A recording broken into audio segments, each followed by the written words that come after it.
rekan sekalian, tibalah kita pada acara yang kita nantikan bersama, yakni sesi penyampaian paparan oleh para narasumber. Sebelum memanggil para narasumber, izinkan saya memperkenalkan kedua orang yang akan memandu diskusi pada hari ini, yaitu Nandang Suherman dan Salma Nur Fauzia. Diskusi pada sesi 1 kali ini akan dipandu oleh Nandang Suherman. Beliau adalah analis anggaran daerah, bukan hanya di Jawa Barat saja, tapi sudah malang melintang jejaknya dari Lok Sumawe hingga Merauke, Gunung Mas hingga Saburai Jua. Beliau juga merupakan Kepala Departemen Produktivitas Perekonomian Daerah Perkumpulan Inisiatif. Mari kita sambut bersama Nandang Suherman.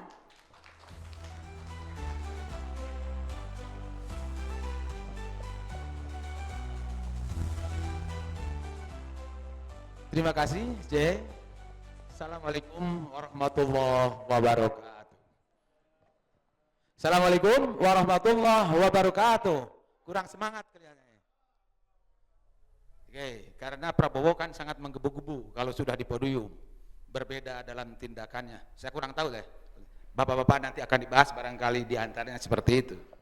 Nah, kita pagi ini tadi sudah disampaikan oleh Ketua Perkumpulan Bung Sapeng Rusin bahwa ini rangkaian dari Kongres Perkumpulan Inisiatif. Jadi ini orang-orang yang punya inisiatif semuanya dan 3 orang narasumber yang sudah ada di depan kita, baru 2 yang sudah hadir di tengah-tengah kita nanti akan memaparkan terkait dengan bincang-bincang kita diskusi tadi pagi hari ini. Diskusi ini punya waktu lumayan rada panjang ya. Kalau untuk ukuran yang biasa pendek gitu, ini rada panjang. Diskusi pertamanya, paparannya sekitar 1 jam untuk bertiga atau bisa lebih cepat itu lebih baik. Yang kedua nanti ada sesi, ada penanggap dan penanggap juga udah hadir di tengah kita. Dan satu ada penanggap nanti itu dari online ya, dari online. Jadi ada 3 penanggap dan nanti perlu juga diajak untuk memperdalam, mendiskusikan terkait dengan isu ini. Apa yang mau kita bincangkan itu membaca arah kebijakan ekonomi pemerintahan Prabowo dan dampaknya. Kalau bahasa tadi Ketua Perkumpulan, rejim Prabowo, walaupun nanti tadi udah ditantang tuh berdebat juga terkait dengan kosakata rejim. Oke.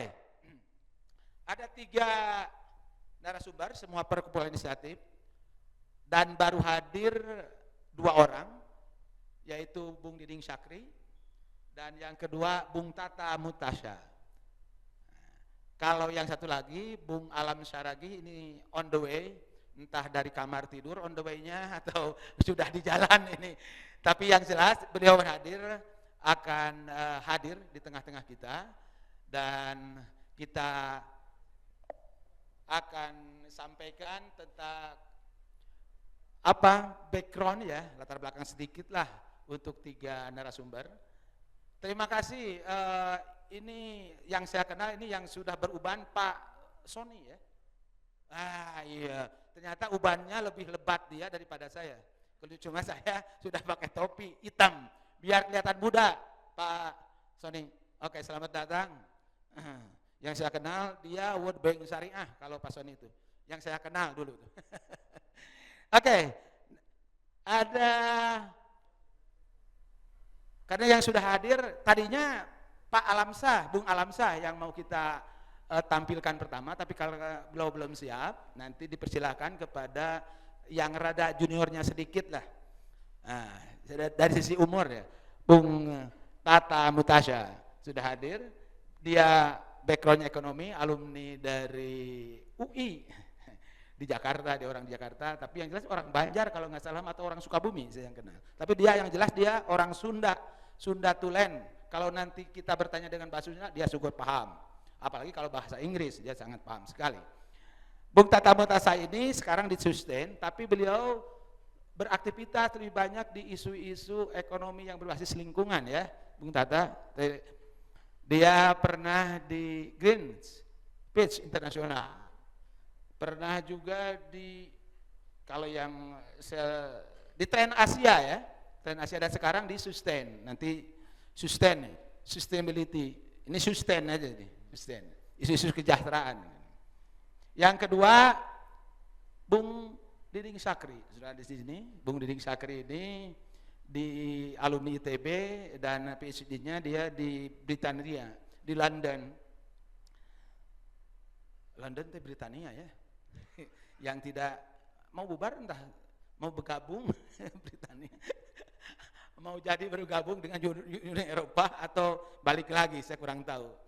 Nah, dan beliau nanti akan, dan juga nih pernah jadi komisaris BJB, bank yang tidak sulit, yang tidak pernah rugi, sulit rugi ya, karena sudah captive ini mah, baik dari sisi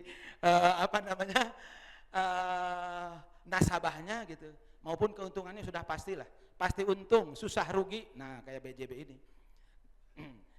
Yang ketiga Bung Alamsyah sedang di jalan, beliau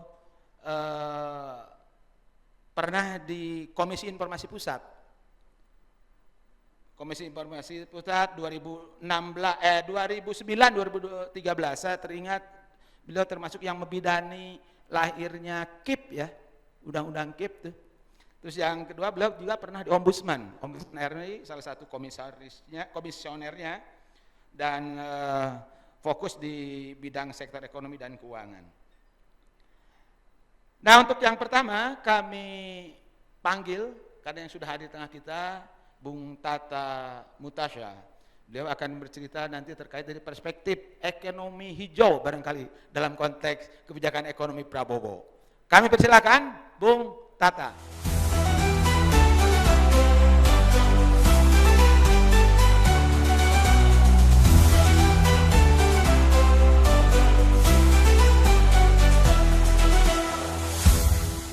Selamat pagi, salam sejahtera. Saya senang sekali bisa berkumpul kembali dengan teman-teman inisiatif, dan ini kalau kita lihat ini kerjasama antara inisiatif yang selalu berinisiatif dan sustain Pak, biar sustain ide-idenya. Jadi kalau udah inisiatif dan sustain, ini insya Allah kita akan bisa mendorong perekonomian kita ke arah yang lebih baik. Saya kira gini, kalau kita bicara mengenai, kalau kita bicara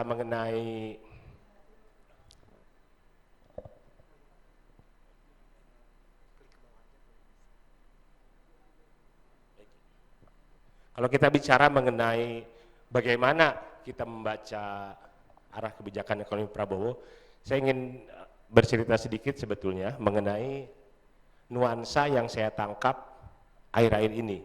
Kalau saya bicara dengan teman-teman, tidak hanya di civil society, tapi juga di teman-teman yang di BUMN, teman-teman yang di politik atau pernah menjabat sebentar di pemerintahan Prabowo. Ada dua nuansa yang saya lihat sebagai background, yaitu yang pertama adanya radikalisasi,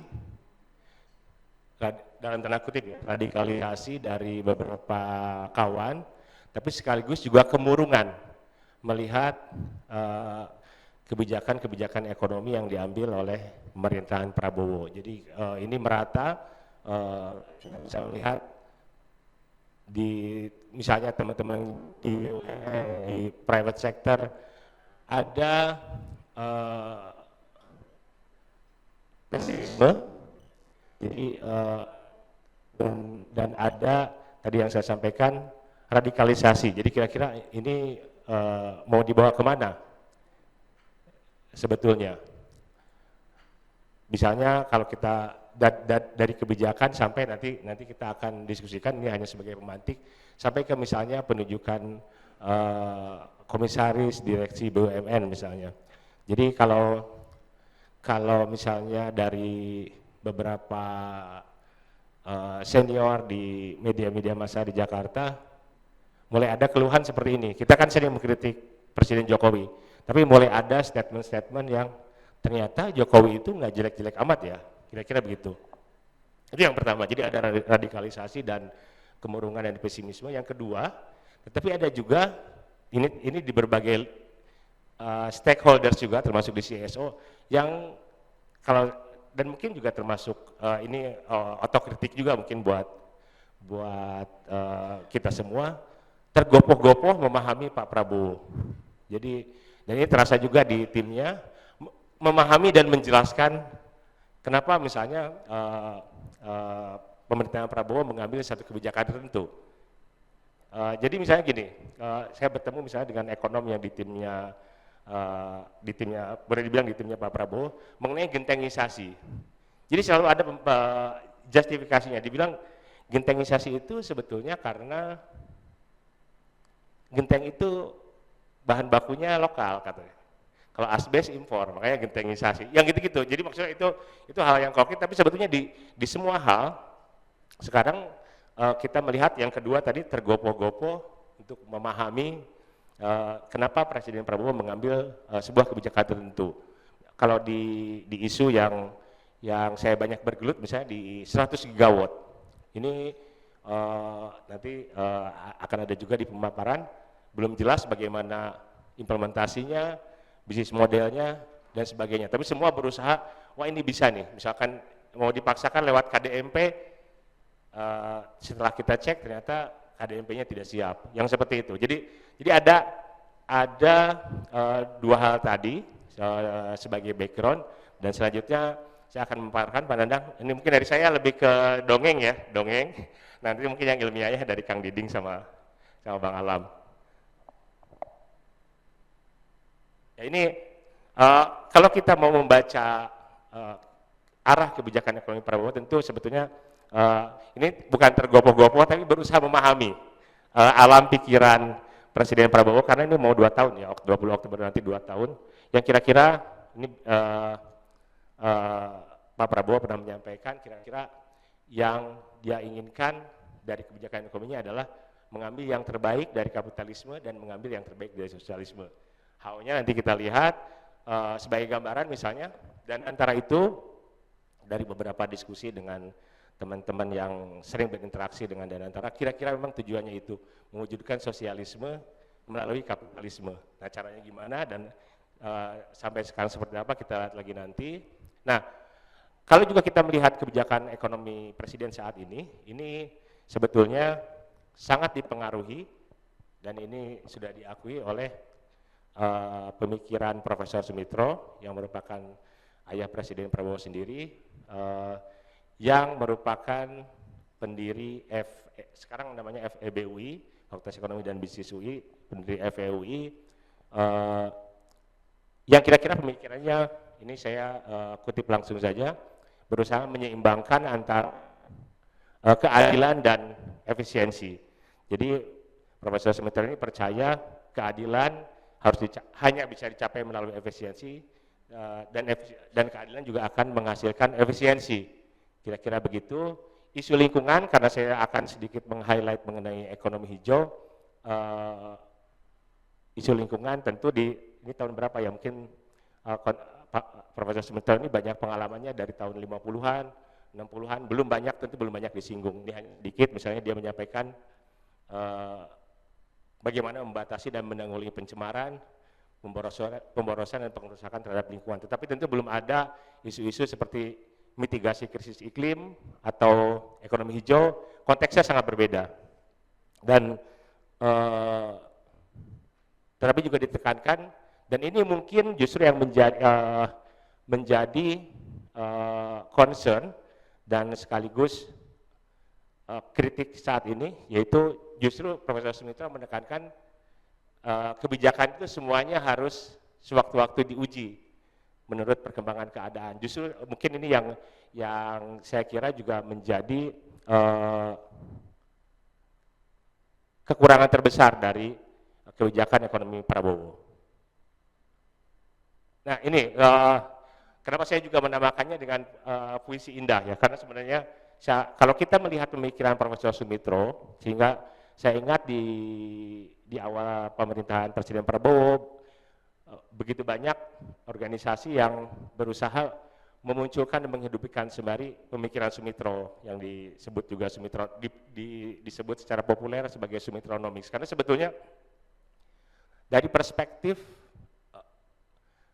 ekonomi, dan tentu kalau kita berpikir kebijakan progresif, misalkan dibandingkan dengan apa yang gagasan yang ada belakangan ini, yang kalau kita lihat orang sering menyebutnya juga dengan epistemis liberal, sebenarnya banyak hal yang bisa kita dorong sama-sama. Tadi dari Kang Pei soal kedaulatan, kemudian soal keadilan, soal kepentingan rakyat, banyak hal bisa kita dorong dari pemikiran Sumitro ini. Jadi gagasannya antara lain industrialisasi untuk pembangunan dan pengurangan kemiskinan. Beberapa kali ditekankan, kalau kita melihat di banyak literatur, Profesor Sumitro menekankan pembangunan itu bukan untuk ekonomi, tetapi pada akhirnya untuk manusianya. Sehingga gagasannya yang sering disebutnya dengan state-led capitalism, ketika menjadi menteri, Profesor Sumitro mendorong program Benteng walaupun gagal, karena pada saat itu mungkin juga pemahaman mengenai behavioral economics tidak cukup kuat seperti sekarang.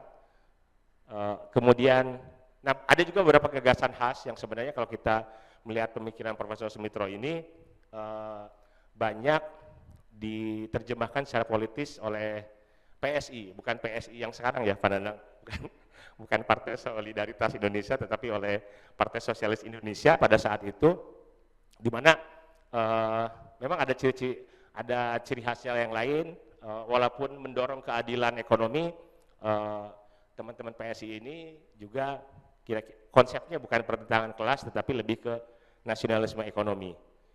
Kemudian hal yang cukup kuat juga dari gagasan Profesor Sumitro adalah dan PSI itu, dan ini lebih ke Profesor Sumitro, sebetulnya kebijakan ekonomi itu dalam pemahaman Profesor Sumitro itu tidak bisa, kan kalau yang ekonom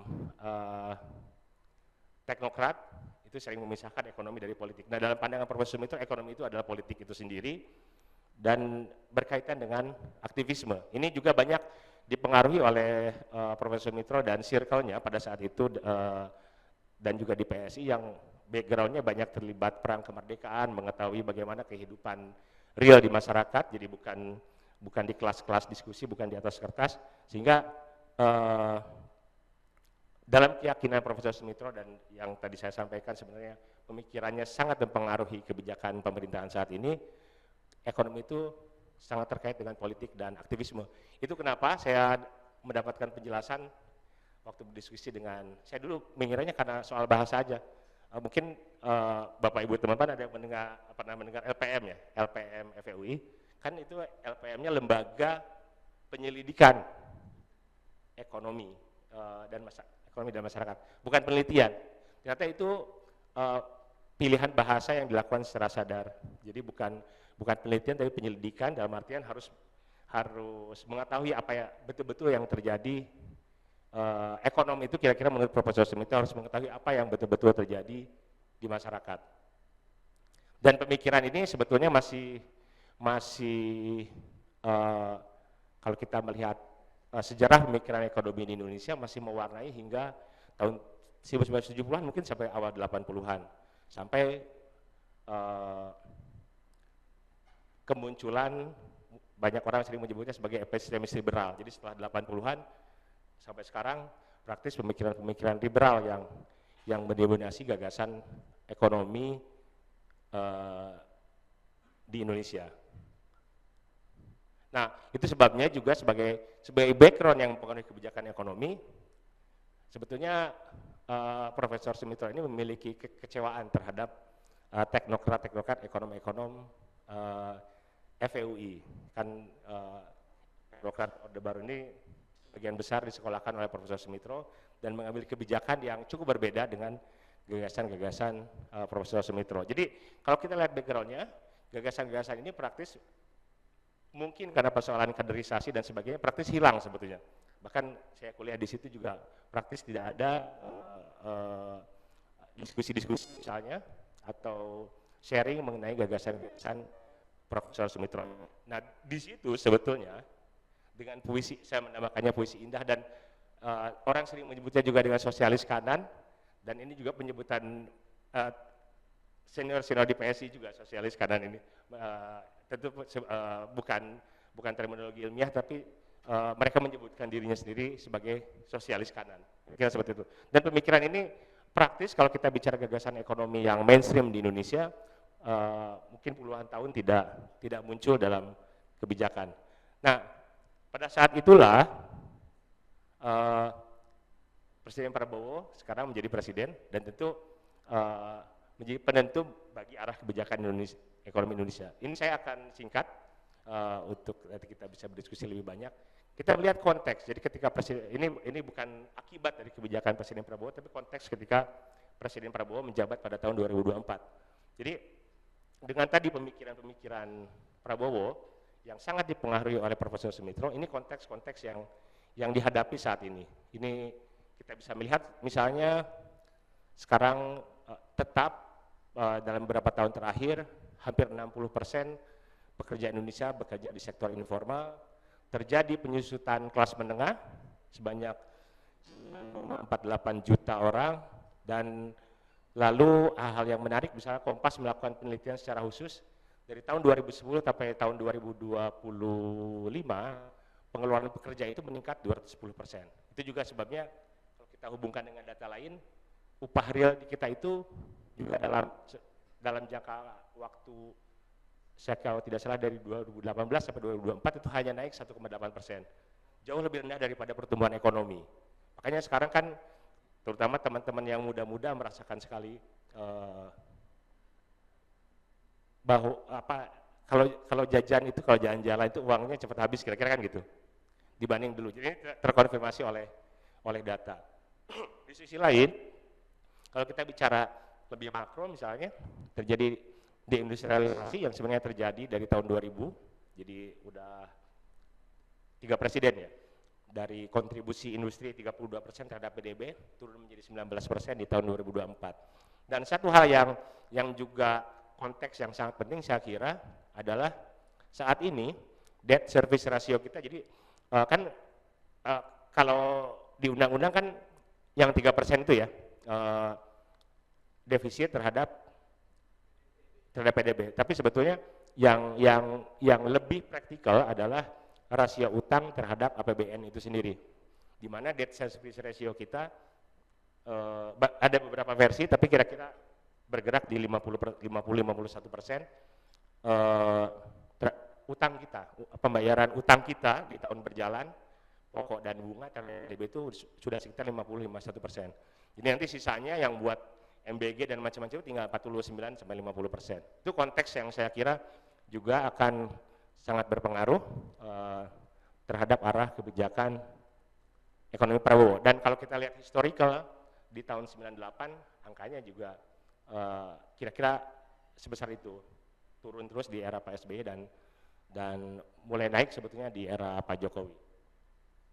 Saya cepat aja. Ini saya highlight aja bahwa konteks ketika Presiden Prabowo menjabat adalah dalam 10 tahun terakhir, terutama di era Pak Jokowi, terjadi penurunan kualitas demokrasi. Ini kebetulan di Susten kita melakukan kajian mengenai ini. Jadi kalau kita pakai beberapa indeks demokrasi, ini di sini dari The Economist dan Freedom House, itu konsisten turun indeks demokrasi di era Presiden Jokowi yang mungkin saya kira disadari juga oleh Presiden Jokowi dengan alasan untuk mendorong pembangunan ekonomi dan kesejahteraan. Nah kita lihat di sini ternyata demokrasinya turun, ekonominya juga tidak membaik.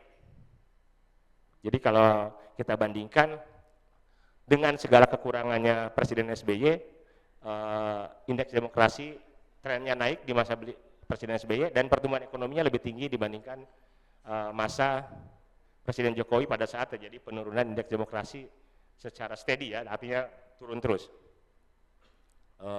Kita lihat di era Pak SBY pertumbuhan ekonomi 5,71, di era Pak Jokowi tanpa pandemi, kita eksklusif pandemi itu hanya 4,91. Nah kita lihat di sini ICOR juga, ICOR itu kan kira-kira efisiensi ekonomi. Berapa sih modal yang diperlukan, tambahan investasi yang diperlukan untuk pertumbuhan ekonomi. Itu juga naik di era Pak Jokowi, kita rata-ratakan selama 10 tahun di masing-masing periode. Ketika indeks demokrasi menurun, ICOR-nya meningkat, artinya ekonomi menjadi tidak efisien. Jadi misalnya ini hitungan mudah aja, kalau dulu mau naikin 1% pertumbuhan ekonomi butuh 100 triliun, sekarang bisa jadi butuh 200 triliun. Dan kita lihat juga grafik pengeluaran pemerintah untuk pendidikan terhadap PDB juga turun secara signifikan dari era Presiden SBY ke era Pak Jokowi. Ini juga kesenjangan kekayaan yang sebenarnya lebih mencerminkan kesenjangan dibandingkan pendapatan dan pengeluaran juga naik secara berarti di era pemerintahan Presiden Jokowi. Kalau di akhir Pak SBY kan 1% menguasai 18% menjadi 21%, dan yang 10% dari 58 menjadi 60,4%. Nah, itu konteks-konteks yang ada. Nah, dan juga ini krisis geopolitik yang terjadi sekarang, yang mungkin Indonesia tidak termasuk yang paling rentan, tetapi ketika bertemu dengan konteks nasional tadi menjadi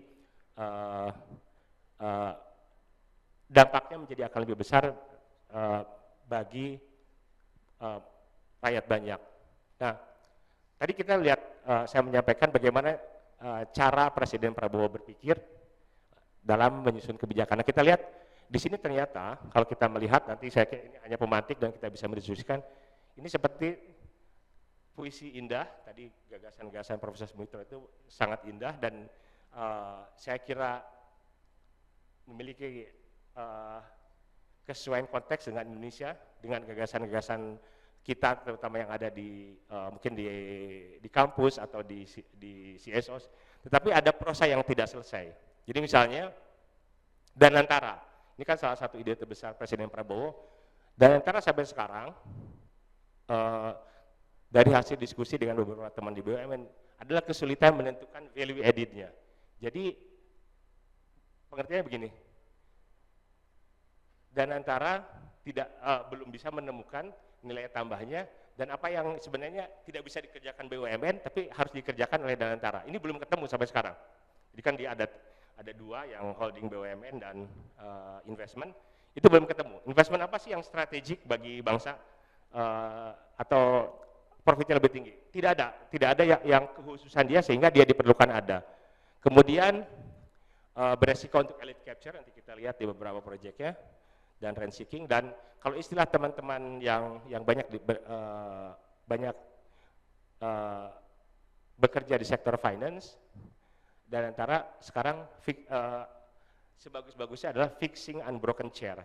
Jadi kursinya nggak apa-apa, dia perbaiki aja, jadi kayak sibuk sendiri.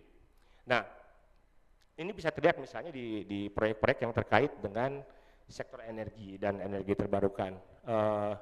DME ini saya mengikuti betul diskusinya secara teknis, secara ekonomi dari sejak tahun 2021. Itu saya kira idenya, kalau di sektor swasta idenya Bumi Resources, tapi secara teknis nggak masuk, secara keekonomian nggak masuk, dalam konteks mitigasi krisis iklim juga nggak masuk karena dia tidak mengurangi emisi secara signifikan. Tiba-tiba ada, walaupun kita lihat, kita masih pantau apakah ini akan berlanjut atau tidak. Lalu kemudian ada waste to energy, yang permasalahan banyak sumber energi terbarukan sekarang adalah cost-nya yang masih sedikit lebih tinggi dibandingkan batu bara. Jadi kalau batu bara misalkan bisa 5 sen, energi terbarukan masih tergantung pembangkitnya, tapi kadang-kadang lebih tinggi di 6 sen, 7 sen. Itu jadi diskusinya di situ bagaimana menurunkan biaya pembangkitan energi terbarukan. Tapi tiba-tiba muncul waste to energy yang biaya pembangkitannya 20 sen per kWh, mungkin 4 kali lipat batu bara. Ini ketika kita diskusi dengan beberapa pengambil kebijakan, memang ini kebijakan yang turun dari langit. Jadi banyak sekali persoalan di sini, kemudian MBG, KDMP, kemudian gagasan besar seperti 100 gigawatt tenaga surya yang disampaikan oleh Presiden, itu belum sama sekali belum memiliki penerjemahan level strategis, baik untuk pembiayaan, tata kelola dan bisnis model. Begitu juga dengan ide biofuels, nanti kita bisa diskusikan lebih lanjut. Tetapi di sini kelihatan memang yang ingin saya tekankan adalah ada gap yang sangat besar antara gagasan-gagasan ekonomi pemerintahan Prabowo dengan implementasinya. Yang kalau tadi yang balik lagi ke background, ada nuance di berbagai stakeholder, muram, kemudian frustrasi. gap itu kan biasa saja sebetulnya, tetapi kali ini terlalu besar sehingga kalau judul diskusinya adalah membaca arah, semua kesulitan membaca arah sebetulnya dari kebijakan ekonomi Prabowo ini. Nah, saya ini sebetulnya ini dari beberapa diskusi yang cukup intens dengan teman-teman yang terlibat di pengambilan kebijakan ekonomi. Sebetulnya ada 3. Kalau kita melihat kan banyak orang yang melihat dari indikator dan sebagainya. Saya kira dari indikator fundamental ekonomi kita istilahnya lemas ya. Seperti kalau saturasi oksigen, kita banyak pakai tuh pas COVID. Saturasi oksigennya rendah, tetapi masih jauh dari krisis. Tetapi sebetulnya yang lebih mendesak adalah di tata kelola. Jadi ada 3 menurut saya kuncinya. Jadi kalau Pak Prabowo mau berhasil dengan pembangunan ekonominya, 3 ini yang harus direduksi, yang harus diubah.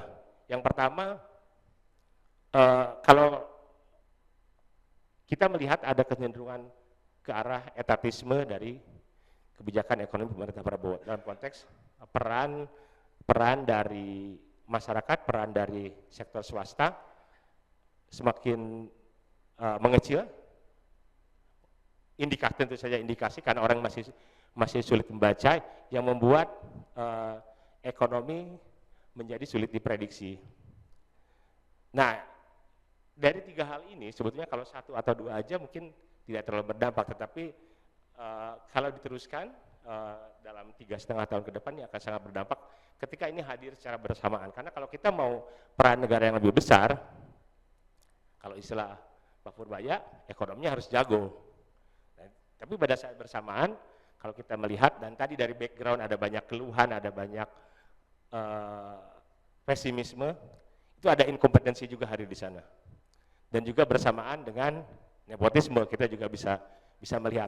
Kalau saya melihat, misalnya, tentu saja masih sangat anekdotal, direksi dan komisaris BUMN, karena saya banyak berinteraksi dengan teman-teman di situ, di era Jokowi dengan sekarang kualitasnya jauh menurun. Ini dan kalau kita cek di BUMN besar perasaannya sama semuanya, kira-kira gitu nuansnya. Saya cek banyak berdiskusi dengan level VP dan sebagainya, orang-orang karir yang memang ingin bekerja betul, perasaannya sama. Jadi saya kira kalau 3 ini bisa dikelola, peran negara tetap besar karena itu gagasan Profesor Sumitro, tapi bukan etatisme, kompetensi diperbaiki, nepotisme dikurangi. Ini kita akan melihat kebijakan ekonomi yang baik di luar indikator-indikator. Kan kalau kita lihat di medsos perdebatan banyak indikator, tapi saya kira kalau di 3 ini kita bisa address, ini akan kita bisa melihat kebijakan yang lebih baik dalam 3,5 tahun ke depan. Terakhir, Pak Nandang, ini saya juga hanya menyampaikan rekomendasi secara singkat, terutama terkait dengan ekonomi hijau, sesuai yang disampaikan di TOR. Kalau pemerintahan Prabowo, saya kira kalau konteks ekonomi hijau menempatkan ekonomi hijau sebagai, terutama sekarang ya, bagian dari strategi peningkatan ketahanan energi dan pembangunan industri. Tentu sekali lagi, ini antara puisi indahnya dengan prosanya ini gapnya masih terlalu besar. Ada 2 rekomendasi yang secara umum saya kira tadi terkait tata kelola juga. Yang pertama, bagaimana pemerintah ini bisa memberikan ruang lebih besar bagi masyarakat dan sektor swasta, pasar dalam pembangunan ekonomi. Termasuk di sini tentu kita bicara isu desentralisasi. Kemudian misalnya sekarang ada koperasi, KDMP tapi sangat top down, itu juga, dan kita juga nggak tahu arahnya akan kemana. Yang kedua juga membuka masukan secara luas dari pengetahuan masyarakat yang sekarang juga dari situ-situ aja masukannya. Saya baca tadi di Kompas Cetak pagi ini mengenai akademisi yang mengeluh tidak didengarkan, ini termasuk rekomendasi kedua. Kalau secara sektoral kira-kira ada beberapa kebijakan strategis yang bisa diterapkan. Yang pertama, pungutan sektor ekstraktif yang masih maju mundur, bea ekspor batu bara misalnya masih maju mundur, mau diterapkan 1 Januari nggak jadi 1 April, dan sekarang masih menunggu. Kemudian saya kira elektrifikasi ini juga penting, dari BBM di sektor transportasi dan LPG. Kemudian ini yang juga kecenderungan kebijakan pemerintahan Prabowo, dia suka mengambil jalan-jalan yang sulit, padahal misalnya untuk target energi terbarukan pemerintah sekarang tinggal dipermudah aja, misalnya pemasangan solar rooftop dikasih insentif, atau untuk ada yang dinamakan power wheeling, bisa terjadi jual beli listrik secara langsung antara penjual dan pembeli, PLN menyediakan kredit, tapi tidak dilaksanakan. Lalu kemudian untuk industri hijau juga dan untuk dekarbonisasi industri padat karya. Kalau saya boleh menyimpulkan, jadi memang tentu sebelum kita berdiskusi, Pak Nanang, memang gagasan tadi kita, apa sih yang mempengaruhi pemikiran Presiden Prabowo dalam kebijakan ekonominya adalah Profesor Sumitro. Nah, gagasan Profesor Sumitro untuk diterapkan saya kira membutuhkan pertama kompetensi, jadi orangnya harus jago-jago. Ini kan yang jago-jago kayaknya nggak mau masuk pemerintahan. Terus yang kedua integrity. Nah ini